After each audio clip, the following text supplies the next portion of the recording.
குழந்தைகள் பொறுத்த வரைக்கும் டெய்லி வந்து ஏதாவது நம்ம ஒரு ஜூஸஸ் வந்து போட்டு கொடுக்கறது ரொம்ப ரொம்ப நல்லதுன்னு சொல்லலாம். டெய்லி ஏதாவது ஒரு ஃப்ரூட் ஜூஸ் வந்து எடுக்கலாம்.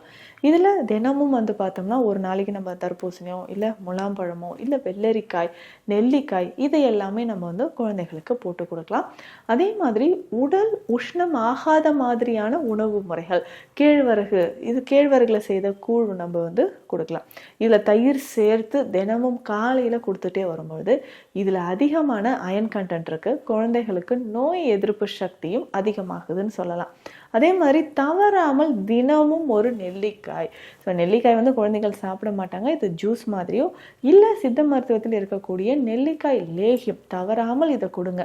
குழந்தைகளுக்கு அந்த உடல் உஷ்ணத்தினால் வரக்கூடிய பிரச்சனைகள், நோய் எதிர்ப்பு சக்தி அதிகரிக்க நமக்கு நெல்லிக்காய் லேகியம் பயன்படலாம்.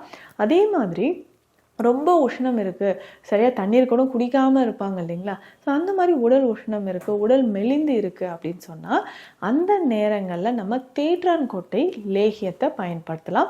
அதே மாதிரி வெண்பூசணி லேகியம் அப்படின்றதும் இருக்குது. எதற்கு எல்லாமே நான் லேகியமாக சொல்கிறேன்னா, இனிப்பான ஒரு மருந்து அப்படின்னா குழந்தைகள் நல்லா சாப்பிடுவாங்க.